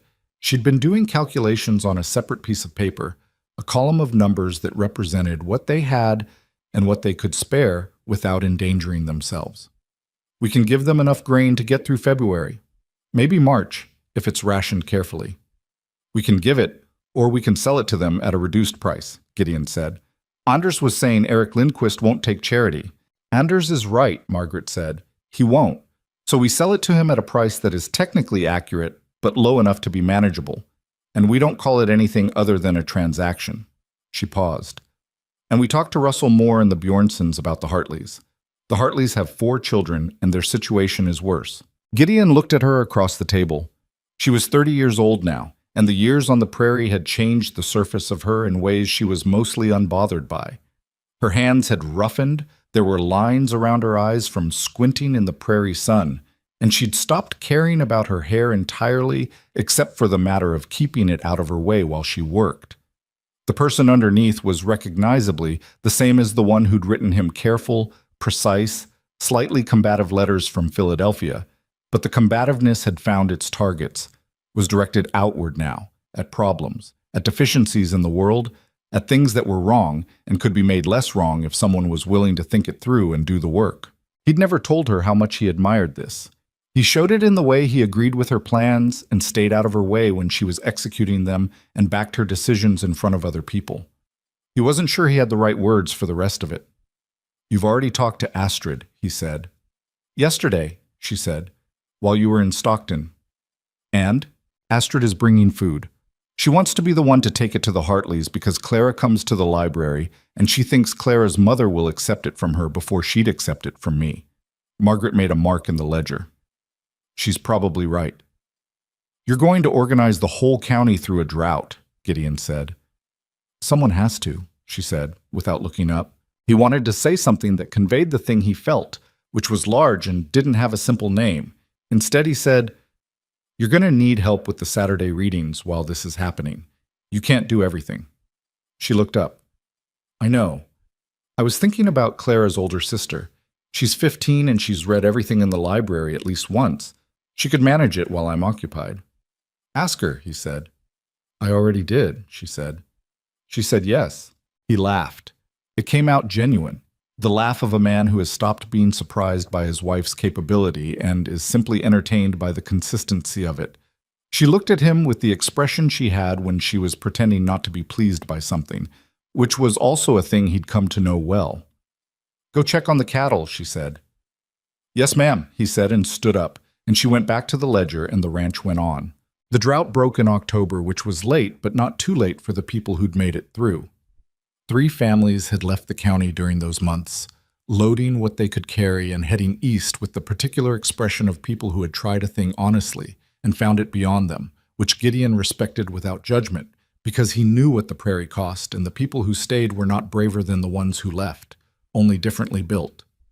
The families who stayed threw a gathering in November when the first real rain finally came, at the Moore place, which was the largest property nearby, and it was half celebration and half exhausted relief. The kind of party that happens when people have been holding tension for so long that the release of it needs somewhere to go. Gideon and Margaret drove to the Moors in the wagon on a Saturday evening and arrived to find 30 people already there, lantern light coming through the windows, the sound of someone playing a fiddle badly but enthusiastically from inside. Margaret climbed down from the wagon and stood for a moment in the evening air, which was cool and clean, with the particular freshness that followed rain, and she looked at the lit windows and the wagons in the yard and the faces of people she knew now, genuinely knew, their histories and their difficult seasons and the names of their children. 2 years ago I had never heard of Rooks County, she said. "I know," Gideon said. "I read about it in a newspaper, in Philadelphia, in a print shop that smelled like metal and heat." She was quiet for a moment. "I couldn't have told you where Kansas was on a map with any real confidence." "And now?" She looked at him. "And now I know which direction the worst weather comes from, and I know that Jefferson has finally stopped pushing on the east fence, and I know that Clara Hartley wants to be a naturalist, and that Russell Moore's wife makes the best pie in the county, and that Anders Bjornson cries at weddings but won't admit it." He waited. "It's mine," she said simply. "It took a while, but it's mine." He took her hand, which was not something they did often in public, not from lack of feeling, but from the shared quality of being people who kept the interior things interior. She didn't pull away. They went inside, and the fiddle was bad, and someone had made a punch that was stronger than advertised, and the children ran between the adult legs with the reckless energy of children who had been mostly indoors for weeks. And Clara Hartley showed Margaret a feather she'd found and identified from the natural history book she'd been carrying around since she was 9 years old. And Thomas Moore argued loudly with his father about something that had been in the newspaper. And Anders Bjornson stood in the corner with his arms crossed, pretending not to enjoy himself and manifestly enjoying himself. And Astrid caught Margaret's eye across the room, and they exchanged the look of two women who have been through a hard season together and don't need words to account for what it cost. Later that night, driving home under a sky that had cleared completely after the rain, the stars, the way they always were out here, excessive, overwhelming, the universe declining to be modest about itself. Margaret leaned against Gideon's shoulder on the wagon seat because it was cold, and they were tired and there was no one to see, and no reason not to. "We need another shelf," she said. "In the library. I have 12 more books coming from Chicago." "I'll build it next week," he said. The horse moved steadily through the dark. The ranch came into view at the end of the road, and then the porch. And even in the dark, she could see the shapes of the two chairs where they always were, facing east.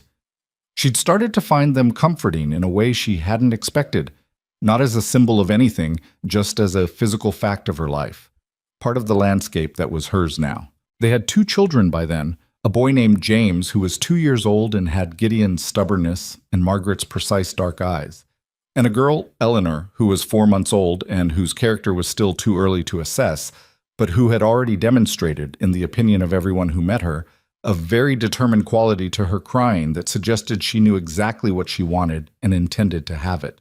Gideon tied the horse and helped Margaret down, and they went inside where the banked fire still held warmth, and the children were asleep in the back room and the library shelves lined the walls with their orderly catalog, and the ledger sat on the table where they'd left it, and none of it was perfect. The floor had a plank that creaked. The north window still let in a draft they'd never fully solved. There were roughly 10 things on Gideon's maintenance list that had been on that list for 3 months and would be on it for 3 more. But it was real, and it was theirs, and it had been built out of 2 chairs on a porch, and 2 people stubborn enough to believe that was sufficient foundation. Margaret fed Eleanor, who had woken at the sound of the door, and when the baby was settled again, she stood at the south window for a moment in the dark, not drinking coffee this time, just standing there the way she used to stand in Philadelphia, except that what she was looking at was completely different, and the person she was looking at it as was also, in the ways that mattered, completely different. Gideon came and stood beside her. They didn't say anything. Outside, the prairie was dark and wide and cold, and the stars were doing their usual unreasonable thing above it, and somewhere out there, Jefferson was standing by a fence that he had, eventually, agreed to leave alone, and the library had 89 books and a waiting list for the illustrated natural history. And Thomas More was going to be a lawyer, and Clara Hartley was going to name a bird after herself someday if Margaret had anything to say about it, and the east fence was holding, and the 2 chairs were on the porch where they had always been. The years did what years do. They accumulated without asking permission, stacking themselves one on top of another until the weight of them became the shape of a life. James grew into a serious, broad-shouldered young man with his father's hands and his mother's habit of asking the question nobody else in the room had thought to ask yet. Eleanor turned out to be exactly as determined as her early crying had suggested. She was the one who, at 16, reorganized the library catalog into a system so logical and efficient that Margaret stood in the doorway looking at it for a long time before admitting it was better than her original.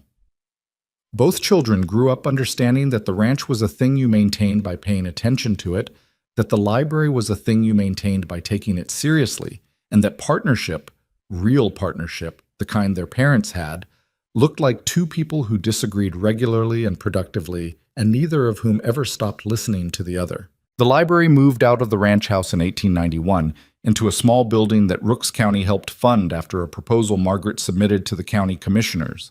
A proposal written in the direct, evidence-based style of a woman who had spent years watching vague requests get vague responses and had long since stopped being vague.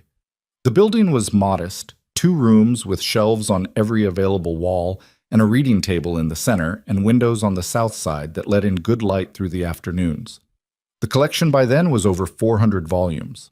Clara Hartley, who was 21 and had been sending letters to university naturalists for 2 years, wrote the dedication that went above the door. It was 11 words, which was exactly the right length. Gideon was 53 when his heart started giving him trouble.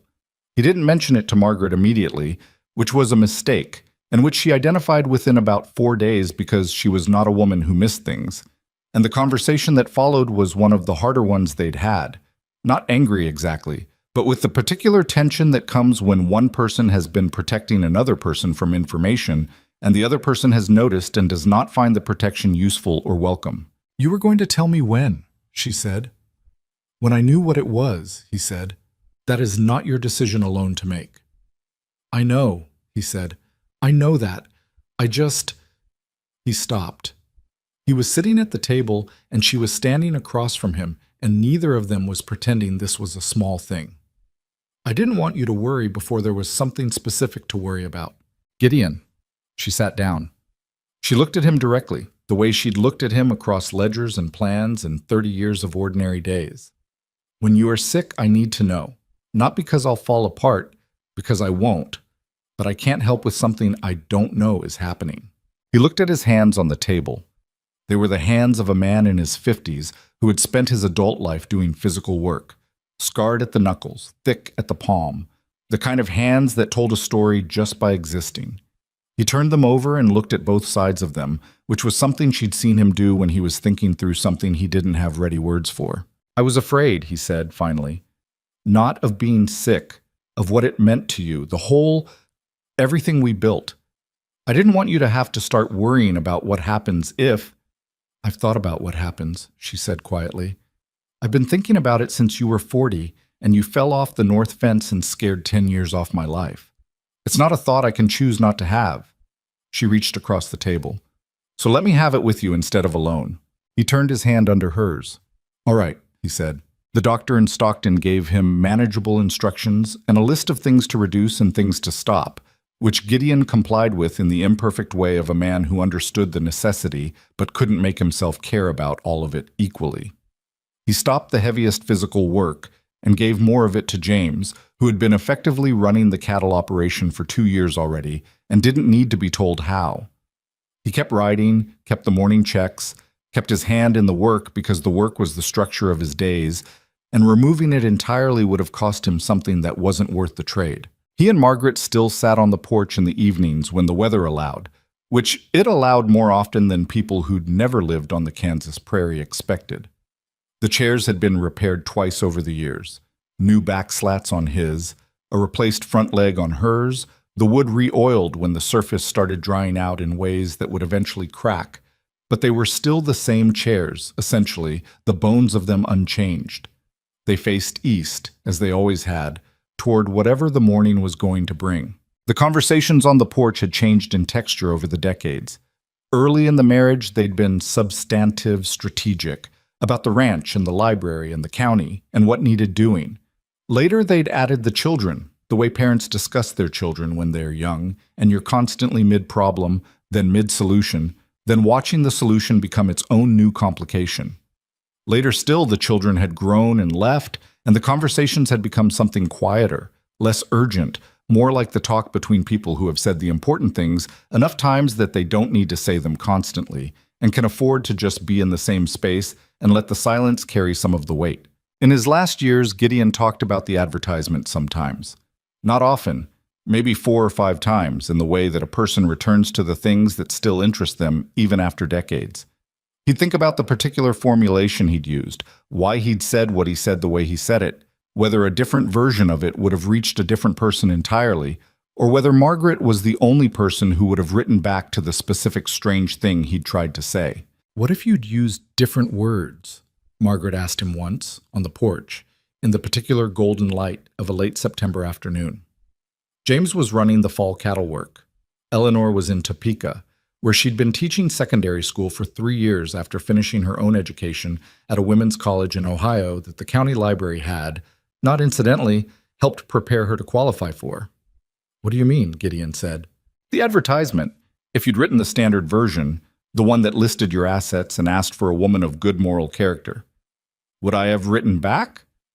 He thought about it seriously. He always thought about things seriously. "No," he said. "No," she agreed.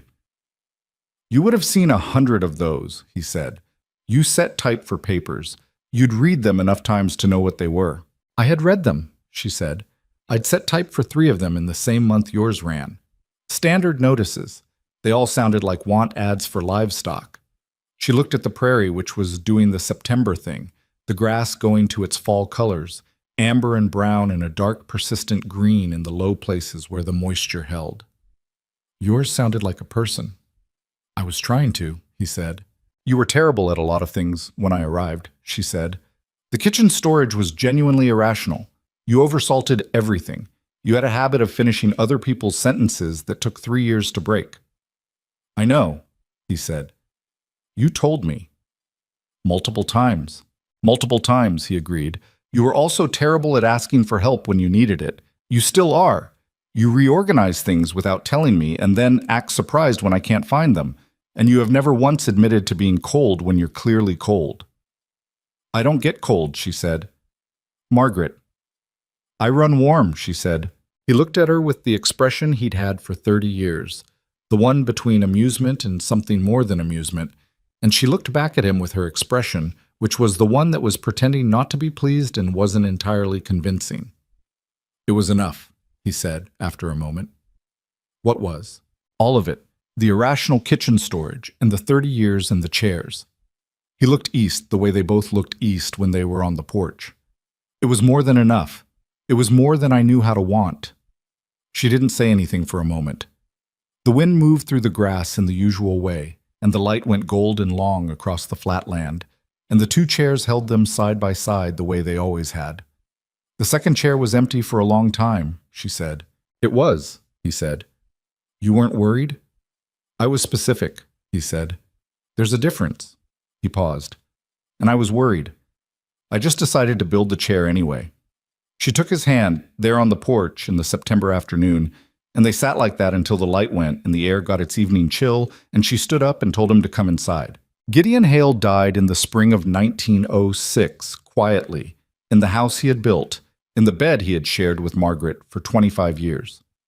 James was there, and Eleanor had come home from Topeka in time, and it was not without pain or difficulty, but it was not without dignity either, which was the most you could honestly ask for. He was 58 years old. The county sent a notice to the Stockton paper. The library closed for 3 days. Thomas Moore, who was in fact a lawyer by then, practicing in Salina, drove out to pay his respects. Clara Hartley, who had published 2 papers on prairie ornithology and had the kind of quiet reputation that builds when someone does their work carefully over many years, sent a letter from Lawrence that Margaret read at the table and folded and put in the desk drawer without saying what it said. Margaret was 53 years old when he died. She had not been prepared, which was not something she would have admitted out loud, because she had thought about this, had believed she had prepared herself, and discovered in the reality of it that thinking about a thing and surviving it were related but not equivalent. The first month she functioned on the structural momentum of decades of habit. The ranch still needed managing, the library still needed tending, the mornings still came whether she was ready for them or not. She drank her coffee standing at the window, the way she'd done as a young woman in Philadelphia, not because sitting down felt dangerous this time, but because standing felt like something she could control when other things didn't. James ran the cattle operation and ran it well. Eleanor stayed 3 months before returning to Topeka, which was the right decision, and which Margaret told her clearly, because Eleanor had her own life and her own work, and the world needed what Eleanor could do in it, and a mother who loved her child told her that instead of leveraging grief to keep her close, what Margaret found over the months that followed was that the grief was not what she had expected. Not a single thing, not a wall, but a presence that moved around, that showed up in unexpected places and not at all in the places she'd braced for it. She missed him most in the small moments, the ordinary ones, the times when something happened and her first impulse was to turn and tell him about it. She missed his specific laugh. She missed his face when he was thinking through something hard. She missed the weight of him in the chair beside hers on the porch, the particular quality of the silence when they sat there together. She kept sitting on the porch. That surprised her somewhat. She'd thought the porch would be the hardest, the most obvious absence. But she went back to it after 2 weeks, sat in her chair, looked at the east horizon the way they'd looked at it together for 25 years. The empty chair beside her was different now than it had been before she arrived. It wasn't anticipation anymore. Wasn't the promise of something coming. It was memory. It held a different kind of weight. She found, sitting in it, that the weight was bearable. It was almost a year after Gideon's death when she was clearing out the desk in the back room. Not getting rid of anything, just creating some order in the accumulated papers of 30 years, and she found the draft. It was in a folder that held old correspondence, tucked behind a stack of letters she recognized as her own, the ones she'd sent from Philadelphia in the early months. The draft was a single sheet, the paper yellowed and stiff with age, the handwriting unmistakably his. That particular compressed, practical script that she'd known in letters before she'd known the face that belonged to it. It was the original draft of the advertisement. An early version, more tentative than the final, with lines crossed out and words tried and rejected and tried again. She could trace, in the crossings out, the shape of what he'd been reaching for. Could see him going at it, the way he went at the problems he couldn't solve by force, backing up, circling, trying a different angle. She turned the paper over. On the back, in the same handwriting but different, the pen pressure heavier, the letters more settled, the hand of a man writing something he was sure of. There was a note. It was not dated. Based on the quality of the paper aging and the particular sureness of the pen, she thought it had been written years after the advertisement ran, but she couldn't say exactly when. It said, "She came. She sat in it." I was right about the chairs. Margaret sat at the desk in the room that had been the library before the county built a proper one, surrounded by the shelves of books that had stayed here when the collection moved, and she held the piece of paper in both hands and read those 3 sentences several times. She had known, in an abstract way, that the chairs had been deliberate. He told her the story of making them, that first night, in pieces over the years. She'd known the second chair was built for someone. She'd known she was that someone. What she hadn't known, what those 3 sentences showed her, written in private, written to no one, written because he'd needed to say it to himself in the way that people need to write certain things down in order to fully believe they happened, was the simple, complete satisfaction of a man who had made a bet on something he couldn't prove and found out he was right. Not triumphant, not self-congratulatory, just right in the way that matters most. Quietly, privately right, in the part of himself that he kept to himself and showed to no one. She sat at the desk for a long time. The thing she understood, holding that paper, was something she'd been close to understanding for years but hadn't quite assembled into words until now. Gideon had built the chairs before he had any reason to believe they'd both be filled. That was the part that had always sounded, when she'd described it to other people, like a romantic gesture.